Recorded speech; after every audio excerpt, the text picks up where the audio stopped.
यह छुपन छुपाई की चुनौती वाकई चरम सीमा पर पहुंच गई थी। 6 खिलाड़ियों ने मेकअप और भेस बदलने की कला का इस्तेमाल करके खुद को छिपा लिया। अगर वे 2 घंटे तक शिकारी से बच निकलते तो उन्हें 1 मिलियन की इनामी राशि मिलती। खेल का मैदान इस बार एक 300 वर्ग मीटर के विला में रखा गया, जो इतना बड़ा था कि हर किसी के छिपने के लिए पर्याप्त जगह थी। सबसे पहले बर्तो बाथरूम में पहुंचा। उसे दीवार पसंद आई और उसने सोचा कि उसमें छिपना एक अच्छा विकल्प होगा। वह तुरंत एक बड़ा हथौड़ा लेकर दीवार तोड़ने लगा, लेकिन पहली ही चोट में पानी की पाइप टूट गई। हालांकि नतीजा बहुत बुरा नहीं था। बर्तो ने खुद को टाइल्स में छिपा लिया। छोटू एक कमरे में पहुंचा और सोचा कि खुद को पुतले के रूप में छिपा ले, लेकिन फिर उसे छत पर लगी लाइट बल्ब और भी बेहतर विकल्प लगी। वह उस पर लेट गया और अपना सिर नीचे लटका दिया ताकि ऊपर देखने पर किसी को कोई इंसान न दिखाई दे। जोंटी ने थोड़ी देर सोचने के बाद खुद को बगल के पेड़ में गाड़ने का विचार किया। वह फावड़ा लेकर नीचे की मिट्टी खोदने लगा, उसमें घुस गया और पेड़ जैसा मेकअप कर लिया। उसने दावा किया कि इस बार शिकारी उसे बिल्कुल नहीं पकड़ पाएगा। रयान को एक कलात्मक चित्र मिला। उसने उस चित्र के चेहरे को काटा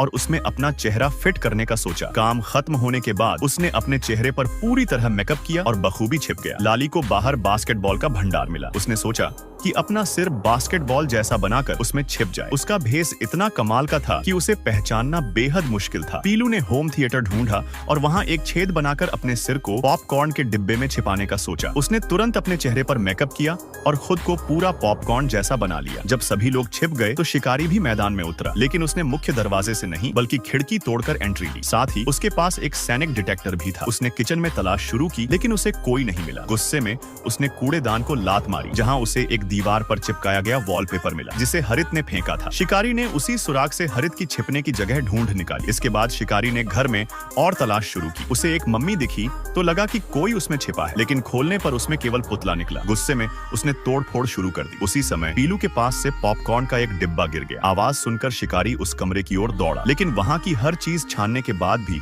उसे कुछ नहीं मिला। इसके बाद शिकारी बाहर की ओर बढ़ा। उसने ढेर सारे बास्केटबॉल देखे तो उसे शक हुआ। वह एक एक करके बॉल मारने लगा। तभी लाली ने सरेंडर कर दिया और वह भी बाहर हो गई। अब आधा समय बीत चुका था। शिकारी बेचैन हो उठा और उधर छोटू का सिर दर्द करने लगा। उसने अपनी छिपने की जगह बदलने की कोशिश की, लेकिन इससे पहले ही वह पकड़ा गया। अब तक 3 लोग पकड़े जा चुके थे। शिकारी फिर से पॉपकॉर्न वाले कमरे में लौट आया। असल में वह भूखा था, थोड़े पॉपकॉर्न खाने ही वाला था कि तभी पीलू पकड़ी गई। अब वह बाथरूम में गया और वहीं दीवार में छिपे बर्तों को भी खोज निकाला। वो वाकई अच्छी जगह पर छिपा था, लेकिन फिर भी पकड़ा गया। अब केवल जोंटी ही बचा था। शिकारी ने आखिरी संभावित जगह की तलाशी ली, लेकिन उसे कुछ नहीं मिला। समय समाप्त हुआ और जोंटी ने मुकाबला जीत लिया। अब सवाल ये है, आप जोंटी को कितने नंबर दोगे?